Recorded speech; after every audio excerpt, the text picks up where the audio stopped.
আসসালামু আলাইকুম বন্ধুরা, আশা করি আপনারা সবাই ভালো আছেন। নতুন আরেকটা ভিডিওতে আপনাদের সবাইকে স্বাগত জানাচ্ছি। আপনারা সৌদি আরবে এখনও দালাল ধরে আসতেছেন। এই যে দালালের যে বিষয়টা, এই বিষয়টা আসলে কি? দালালের মাধ্যমে আমাদেরকে ভিসা অবশ্যই নিতে হচ্ছে বর্তমান সময় অনুযায়ী। অনেকেই এজেন্সির মাধ্যমেও প্রতারিত হচ্ছেন। যেহেতু আপনারা অবশ্যই দালালের মাধ্যমে সৌদি আরবে আসতেছেন, অনেকগুলো খুঁটিনাটি বিষয় থাকে। দালাল যেভাবে বলে, আপনি বাংলাদেশে থাকা অবস্থায় সে ভিসাটা চেক করে তখনই বুঝতে পারবেন যে দালালের কথার সাথে ভিসাটা কতটুকু মিল রয়েছে। আপনি যদি বাংলাদেশে থাকা অবস্থায় এই বিষয়টা জানতে পারেন, সেক্ষেত্রে কিন্তু সাথে সাথে দালালকে ধরতে পারতেছেন। কিন্তু সৌদি আরবে চলে আসছেন, আপনারা অনেকে মনে করতেছেন যে সৌদি আরবে আসার পর সে অনুযায়ী কাজ না হলে আমি আবার বাংলাদেশে রিটার্ন করব। রিটার্ন করার পর কোনো কিছুই তাকে করতে পারবেন না। কারণ সৌদি আরবে আসছেন, সে একটা কথাই বলবে, এখন কাজ ছিল না, তুমি আমাকে কল করতা, কল করার বিনিময়ে তুমি বলতা, আমি তোমাকে কাজ অন্যটা ম্যানেজ করে দিতাম। এ ধরনের কথাবার্তা কিন্তু ম্যাক্সিমাম সময় দালালরা বলে থাকে। আজকেও একটা বাংলাদেশের একটা জায়গায়, আমি জায়গাটার নাম বলবো না, এক ভাই আমাকে কল করলো, কল করে বলল যে ভাই দালালকে বেঁধে রেখেছি। আসলে এই তথ্যগুলো কিন্তু শুধুমাত্র যে আমাদের এলাকায় কিংবা আপনাদের এলাকায় হচ্ছে তা কিন্তু না। ম্যাক্সিমাম এলাকায় দেখা যাচ্ছে যে দালাল প্রতারণা করতেছে প্রবাসীদের সাথে। এটা অনেক দিন যাবতই কিন্তু হয়ে আসতেছে। তারপরও আমি আপনাদেরকে সবসময় একটা কথা বলি, যেহেতু সৌদি আরবের ভিসা নিয়ে সৌদি আরবে আপনারা আসবেন, সৌদি আরবে আসার ক্ষেত্রে এখন মোটামুটি ভালো একটা প্রসেস মেনটেন করতে হচ্ছে। যেমন আপনাকে মেডিকেল করতে হচ্ছে, এরপর পুলিশ ক্লিয়ারেন্স রিপোর্ট বানাতে হচ্ছে, এরপর আপনাকে ফিঙ্গার দিতে হচ্ছে। এগুলো কিন্তু একটা ঝামেলা। এক একটা কাজ প্রায় 1 মাস 1.5 মাস সময় লাগে।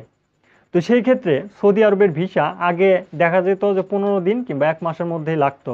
আর এখন এই যে এই সকল ঝামেলার কারণে অনেকটাই সময় বেশি লাগতেছে। তো যেহেতু আমাদের প্রবাসীদের এতটুকু হয়রানির পর একটা ভিসা নেওয়া হচ্ছে, আমি আপনাদেরকে বারবার করে একটা অনুরোধ করি, কোনো দালাল কিংবা এজেন্সির কাছ থেকে যখনই একটা সৌদি আরবের ভিসা বিশেষ করে আপনারা নেবেন, টাকা তখনই জমা দিবেন যখন আপনার মুফা হবে। মুফা হওয়ার আগে কোনো প্রকার অর্থ জমা দিলে সেটা আপনার জন্য একটা হুমকি হয়ে দাঁড়াবে। দালাল কি করবে, আপনি যখন টাকা 50,000 এবং পাসপোর্টটা জমা দিলেন, তখন দেখা যাচ্ছে যে দালাল আপনাকে খারাপ একটা ভিসা দিয়ে দিল।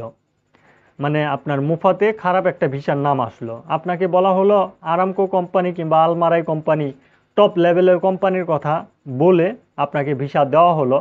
কিন্তু আপনি ভিসার মুফাতে দেখলেন যে ঠিকাদারি প্রতিষ্ঠান, এক মালিকানাধীন প্রতিষ্ঠান কিংবা আপনার পেশাটা লোড আনলোড, এই ধরনের নাম কিন্তু আসে। তখন আসলে আপনার করার কিছুই থাকে না, কারণ আপনি টাকা আগেই জমা দিয়ে দিয়েছেন।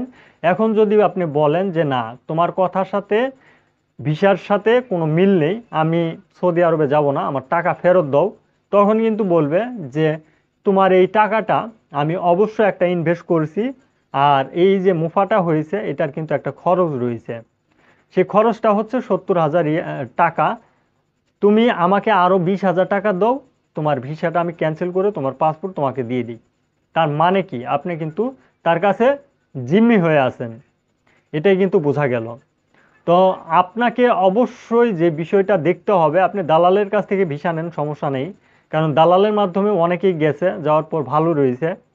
এটা আমি সাপোর্ট করি, যারা ভালো দালাল কিংবা ভালো ভিসা আপনাদেরকে দিচ্ছে, এটা অবশ্যই সাপোর্ট করি। কিন্তু আপনাদেরকে যে ধোঁকাবাজি, এই ধোঁকাবাজির বিষয়টা আমি আসলে পছন্দ করি না। কারণ ধোঁকাবাজি মানুষের সাথে এতটুকু করা ঠিক না। আপনারা যারা ধোঁকাবাজিতে পড়তে চাচ্ছেন না, আপনারা অবশ্যই আপনাদের ভিসা মুফা চেক করবেন। মুফা চেক করার পর সিদ্ধান্ত নেবেন আসলে অ্যাকচুয়াল তার মাধ্যমে সৌদি আরবে আসবেন কিনা। আপনি তাকে টাকা আগেই কি জন্য জমা দিবেন? আপনার যেহেতু মেডিকেল করতেছেন, এখন দেখা যাচ্ছে কন্ট্যাক্ট মেডিকেলে 20,000, 25,000, 30,000 টাকা পর্যন্ত আপনার কাছ থেকে নিচ্ছে। আবার আপনি যদি কন্ট্যাক্ট নাও করেন, তারপরও আপনার 10,000 থেকে 15,000 টাকা খরচ হচ্ছে, কারণ ঢাকা যাতায়াত করা লাগতেছে। এরপর আপনার একবার দুইবার না, অনেকবার যেতে হচ্ছে। এরপর আপনার পুলিশ ক্লিয়ারেন্স করার জন্য টাকা দিতে হচ্ছে, ফিঙ্গার দেওয়ার জন্য টাকা দিতে হচ্ছে এবং ফিঙ্গার দেওয়ার জন্য বারবার ঢাকা যাওয়া লাগতেছে।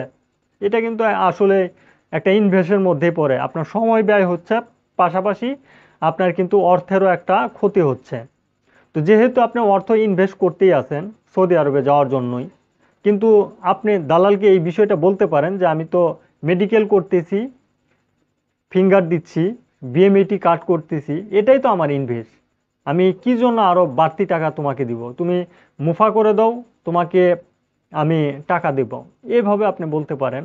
এভাবে বলে আপনি অবশ্যই মুফাটা হওয়া পর্যন্ত চেক করতে পারেন। কন্ট্যাক্ট পেপারগুলো যে দেয় দালালরা, অনেক সময় দেখা যায় যে আমাদের প্রবাসীদেরকে কন্ট্যাক্ট পেপার দিয়ে থাকে। কন্ট্যাক্ট পেপারগুলো কিন্তু ম্যাক্সিমাম সময় আপনাদেরকে ভুয়া কন্ট্যাক্ট পেপার দিয়ে থাকে। অরিজিনাল কোনো কন্ট্যাক্ট পেপার বাংলাদেশ থেকে অনলাইনের মাধ্যমে পাবেন না। অরিজিনাল কন্ট্যাক্ট পেপার দেখার জন্য একমাত্র আপনাকে সৌদি আরবে আসতে হবে। সৌদি আরবে আসার পর যখন আপসের অ্যাকাউন্ট খুলবেন, আপসের অ্যাকাউন্ট খোলার পর আপনি গোসি অ্যাকাউন্ট খুলতে পারবেন। এই গোসি অ্যাকাউন্টের মাধ্যমে আপনার কফিলের বাপদাদার নাম সহ কিন্তু বের করে ফেলতে পারবেন। সেখানে আপনার কন্ট্যাক্ট পেপারটাও উল্লেখ করা থাকে। আর এই কন্ট্যাক্ট পেপারটাই হচ্ছে অরিজিনাল। সৌদি আরবে আসার পর যেটা পাবেন, এই কন্ট্যাক্ট পেপারটাই হচ্ছে অরিজিনাল। আপনাকে যে কন্ট্যাক্ট পেপার দেওয়া হচ্ছে, অনেকে মনে করেন যে আমাকে তো দালাল কন্ট্যাক্ট পেপার দিয়েছে, যদি এই অনুযায়ী না হয় আমি হয়তো সৌদি আরবে যাওয়ার পর সৌদি পুলিশ ধরে মামলা করে দিব কফিলের নামে, কিংবা অ্যাকশনে যাব। এটা কিন্তু আসলে যতটুকু ভাবা যায় অতটুকু কিন্তু করা সম্ভব না। মুখ দিয়ে অনেক কিছুই বলা যায়, আমি সৌদি আরবে আসব, দালাল যদি আমাকে খারাপ কোনো ভিসা দেয়, তারপর আমি আবার রিটার্ন হব, তাকে আবার ধরব, এগুলো কিন্তু বলা যায়, কিন্তু করাটা অনেকটাই কঠিন। কারণ দেখা যাবে যে আপনার এলাকার লোকই কিন্তু সেই দালালের পক্ষ নিয়েছে, তখন কিন্তু আপনি ফেঁসে যাওয়ার একটা সম্ভাবনায় থাকবেন। কারণ আপনার এই সাইটও নষ্ট হবে, ওই সাইটও নষ্ট হয়ে যাবে, তখন কিন্তু আপনি হাই হতাশে পড়ে যাবেন। তো এই ধরনের ভুল ভ্রান্তিগুলো আপনারা করার চেষ্টা করবেন না। যেই সকল প্রবাসীরা বর্তমান সময়ে সৌদি আরবে আসবেন, অ্যাকচুয়াল আসতে চাচ্ছেন, আপনি দালালকে বুঝিয়ে বলতে পারেন। বুঝিয়ে বলার পর আপনি সিস্টেমগুলো ফলো করতে পারেন। সেই সিস্টেম অনুযায়ী আপনার মুফা হবে। মুফা হওয়ার পরে আপনি অর্থ জমা দিবেন, 1 টাকা হোক আর 50,000 টাকা হোক, যে টাকাই হোক না কেন, মুফা হওয়ার আগে কোনো প্রকার অর্থ জমা দেওয়ার চেষ্টা করবেন না। আর মুফা আপনার পাসপোর্ট নাম্বার দিয়ে আপনি নিজে নিজেই আপনার মোবাইল ফোন দিয়েও আপনি চেক করতে পারবেন, প্লাস আপনি যে কোনো মাধ্যমেই চেক করে নিতে পারবেন। তারপরও যদি একান্তই আপনার ভিসাটা আপনি চেক করতে পারতেছেন না, সেরকম যদি লোক আপনি হয়ে থাকেন, অবশ্যই ভিডিওর কমেন্ট বক্সে আপনারা জানাতে পারেন।